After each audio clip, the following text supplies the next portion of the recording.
Poštovanje.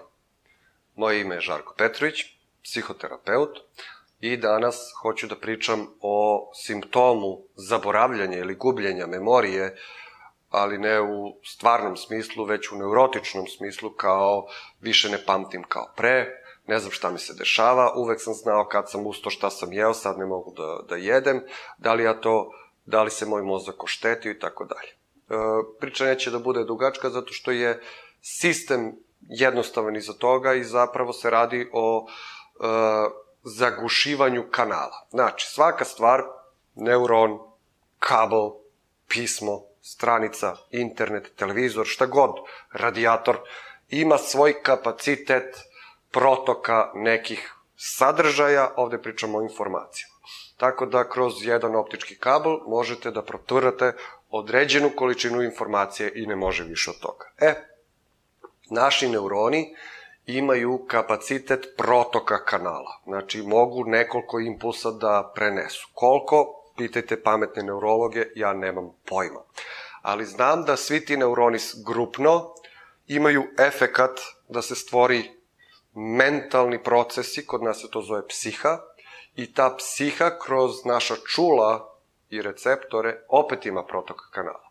I u psihologiji smo davno učili da, i to su još eksperimentalna psihologija pre 100 godina bavila, bilo im interesantno da mere koliko čovjek, svaki taj receptor, čulo, vida, sluha, bla, bla, koliki je kapacitet u jedinici vremena šta može da prenese. I mi smo učili, ovako skraćeno nešto, da je to 7 plus minus 2. Zašto je ta cifra?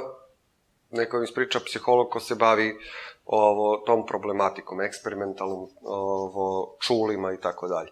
Ali šta hoću da vam kažem? Znači, postoji neka količina informacija koja možda prođe i ako ste popunili 5 jedinica, ostalo vam je od 2 do 4 jedinice da još se ubaci tu kao protok informacija. A ako nisi dobro, neće da ima 7, nego će moći 5. I kako su to meri? Ja znam samo za jedan onako romantičan primer. Uzmete kockice, uzmete neke kuglice u ruku i onda bacite ovako u vis i sad gledate koliko u jednom sekundu, znači samo pogledam koliko ja loptica mogu da registrujem. I obično ljudi mogu da registruju tako od 3 sigurno, 5, već od 5 se gubi, znači 7, oni eksperti, 7 plus minus 2, znači između 9 i 5, ali ne verujem da 9 može neko da registruje, osim ako je ekstremno vežba i ima baš percepciju vrh. Tako da, pretpostavljam da možemo da očekujemo nešto između 6 i 4 da čovjek može da opazi. To je toliko koliko možeš u jedinici vremena da obradiš odjednom. I da to dođe u mozak i da sve to se odradi što treba.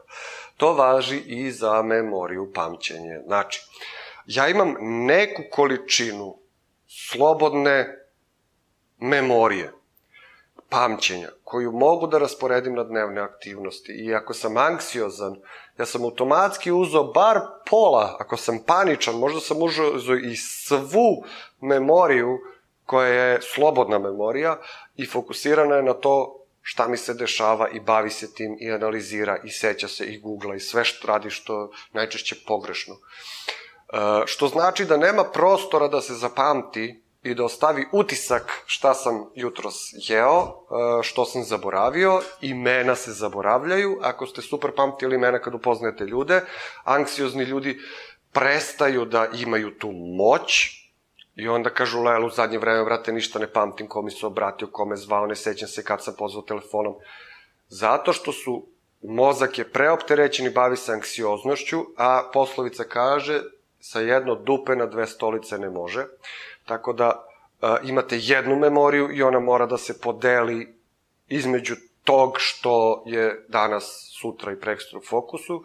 Kod neuroza to je depresija, anksioznost, obsesivnost, derealizacija, tikovi, šta god, stres, to su strah od bolesti, lupanje srca, sve to oduzima jedan fokus i ovamo onda za one dnevne aktivnosti koje sam mogao da pratim, mnogo slabije beležim. Tako da ne gubite pamćenje, nego ste mnogo opterećeni neurozom, svojim problemom i zato se i kaže da je neuroza u stvari jedna egocentrična problematika. Znači, čovek koji ima neurozu i bavi se neurozom, bavi se samo sobom i zapostavlja drugi. Zbog toga je dobro da se u tim momentima čovek prebaci, kaže, trpim, simptom je tu, ok, užasan, ništa neće mi bude, fokusiram se na drugog. Efekat koji dajem, igram se s decom. Kako se igram s decom? Katastrofa, ništa ne valja, nisam koncentrisan, nema veze, radiš ga, ne traži se da budeš top zainteresovan, nego samo da se defokusiraš, da bi malo rekao, pa dobro, i ovi su bitni, ne samo ja, šta mene briga, koje su, nek umrem. Tako da, to je objašnjenje zašto se ova stvar dešava, veoma često ljudi pitaju tu stvar. Ja se nadam da vam je ovo malo približilo problematiku. Ako imate potrebu da zakažete seansu, kabinet.agora.rs, psihološko-savetovaliste.com. To su sajtovi u mom vlasništvu, to su kabineti koje ja vodim. Pišite i naći će vam neki online termin ili termin uživo. Postoje besplatne seanse. Posetite nas, pratite nas, ako vam se dopalo, like, subscribeujte se, a ja uskoro objavljam i neki novi video. Pa se vidimo, pozdrav!